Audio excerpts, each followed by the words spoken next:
Hi, welcome back to Helping Heather. And since I did my previous video about not having faith in the leaders to completely change everything in Alberta all at once, I just need to say I have worked for quite a few years as alongside many different managers in many different kinds of organizations and companies. And it's eye-opening when you sit next to the leader. And my role is a support role. I'm an assistant typically in a support role. Secretary you could call me, I'm an assist, um, office administrator, whatever. I've had held those different positions. And it's always the same. You sit next to the leader, you assist them, you support them, you manage things for them. You make life easy for them, and you're in rooms that other people are not. You're around when they're making decisions, you're around when information is coming that nobody else will know. You get the seat at the table to some degree. And of course, confidentiality, you're a professional and all of that.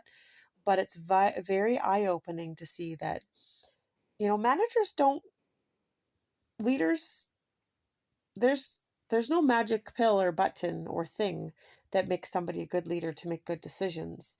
And oftentimes they're not thought out, they're spur of the moment. They have other ulterior motives that are self-serving and stuff like that. And that's just in a general, could be just an organization or whatever.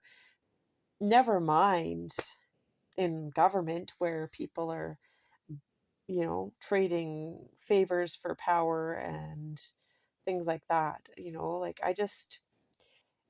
there's no magic thing with leaders to make them make the right and the best decision. They're of course going to spin whatever decision they have once they've committed to that decision for whatever reason. A lot of people find it weak to redo the decision or to go back and backtrack, so they won't ever do that even if there's a lot of evidence to the contrary of their decision.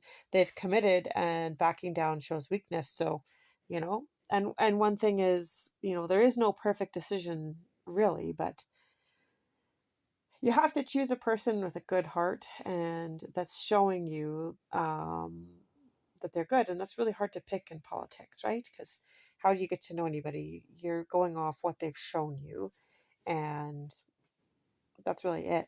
So, got to be careful with that, thinking that the leaders always have the best interest, because that's not always the case. And, you know, I guess following the evidence, actions speak louder than words. So, I don't know what we think about that. What do you think about that for Alberta government here?